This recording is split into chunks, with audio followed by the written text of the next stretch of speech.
Voces exaltadas pese a la hoguera.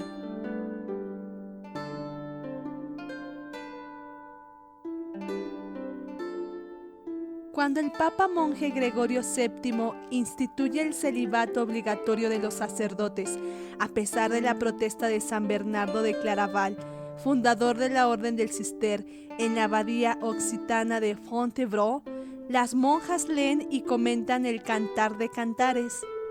En ese siglo XII tuvieron lugar las cruzadas, nacimiento, apogeo y desaparición de la Orden del Temple, y donde prospera la herejía albigense. Surge el culto mariano, Regina Coeli, y el ajedrez se modifica con la figura de la reina, con libertad de movimientos.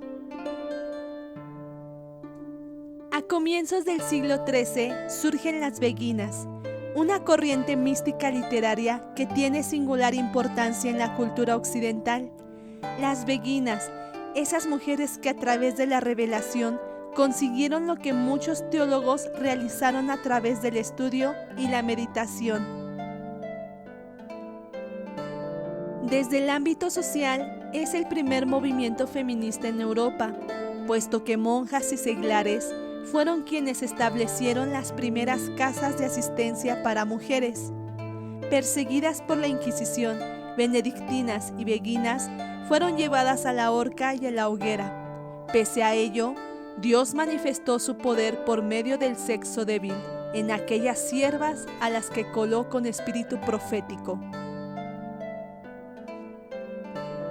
El nombre cátaro dado a las místicas errantes señala que el término beguina proviene del beguín, palabra que designaba un gorro de lana usado por los místicos errantes de la Iglesia del Amor de los herejes cátaros.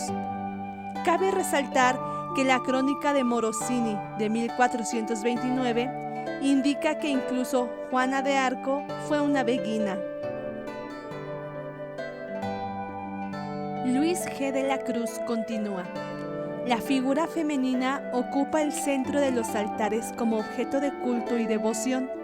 Desarrolla una intensa vida espiritual como religiosa ortodoxa o como mística heterodoxa, tanto en los conventos como por libre.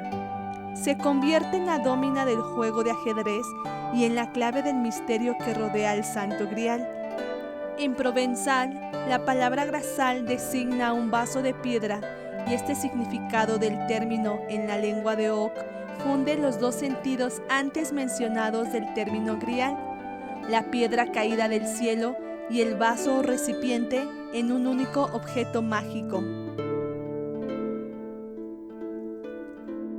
Denis de Rougemont, en El amor y Occidente, encuentra temas comunes a los trovadores provenzales del siglo XII, la mística unitiva, fusión del alma y de la divinidad, y la mística epitalámica, matrimonio del alma y de Dios. El autor observa que el misticismo, en primera instancia, es una desviación del amor humano, puesto que la pasión mortal remite a la sexualidad. La primera mirada de los amantes, la que cambiará toda su vida, corresponde al primer toque del amor divino, a la conversión del cristiano.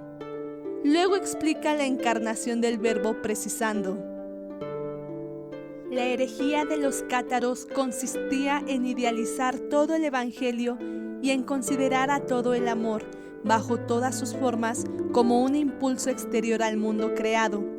Esa huida hacia lo divino o entusiasmo, esa transgresión de los límites de lo humano, finalmente irrealizable, debía traducirse y traicionarse de una manera fatal en una exaltación en términos divinos del amor sexual.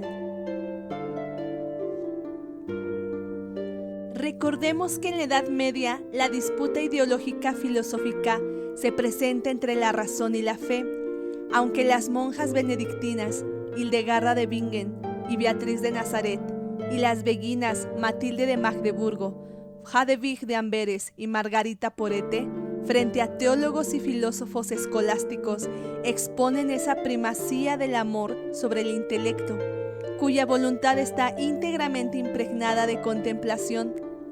La mística del amor, o Minemystik, Es diferente a la mística del ser o mística especulativa, Wesensmystik, que parte de la tradición agustiniana.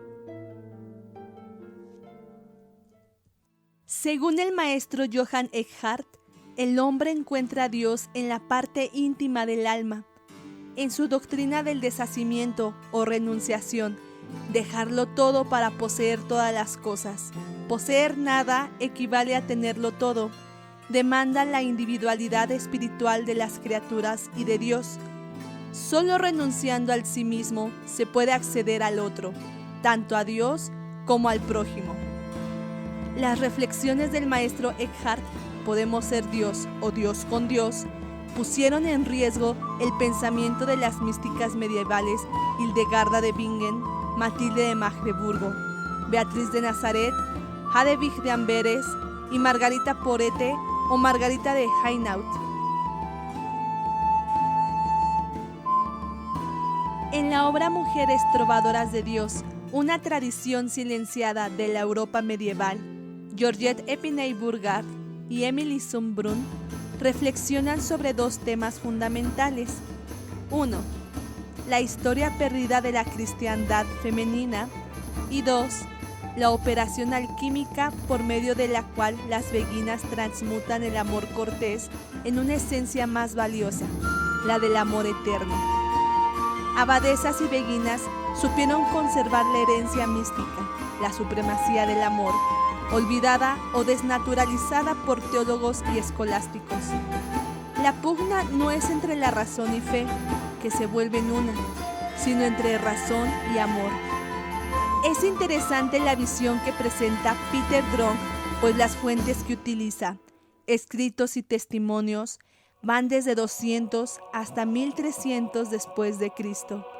Textos anónimos en latín, provenzal, catalán e incluso poemas en francés antiguo enriquecen el volumen que va desde Perpetua, mártir en el circo de Cartago en el año 201, hasta Margarita Porete, ejecutada en París en 1310, y se ocupa de algunos procesos inquisitoriales contra los cátaros.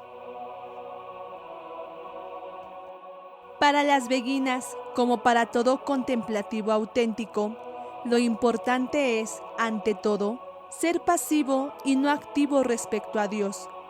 Es esta pasividad la que simplifica el alma, liberándola de sus deseos múltiples, por santos y espirituales que puedan ser, y uniéndolas a Dios, en el no querer que es el querer de Él solo. Esta nos parece la característica más profunda, a veces desconocida, de la mística occidental, tal como fue transmitida de eslabón a eslabón, a partir de los padres griegos hasta Teresa de Ávila y Juan de la Cruz. Este último, que cantó el encuentro del alma con Dios en la noche de amor, nos pone en guardia contra la ilusión de las buenas acciones, en tanto el alma no es verdaderamente receptiva a Dios y se ha transformado en Él. Frente a la mística del ser o mística especulativa, Wesensmystik, que a través de la razón procura determinar los predicados de Dios, la mística del amor, Minnenmystik, exalta el simbolismo del amor cortés que se fusiona con la expresión metafísica del amor a Dios. En esencia, Aristóteles y el primer motor inmóvil, teoría de la substancia, subyacen en estos argumentos ontológicos. La escolástica y la metafísica están presentes. Hay un lirismo erótico en las relaciones del alma con el verbo divino. La revolución espiritual de la época se explica por la conciencia de la soledad del alma con Dios y de su libertad intangible. Por eso las beguinas, auténticas poetas o trovairits, crean una lengua para traducir sus expresiones apasionadas.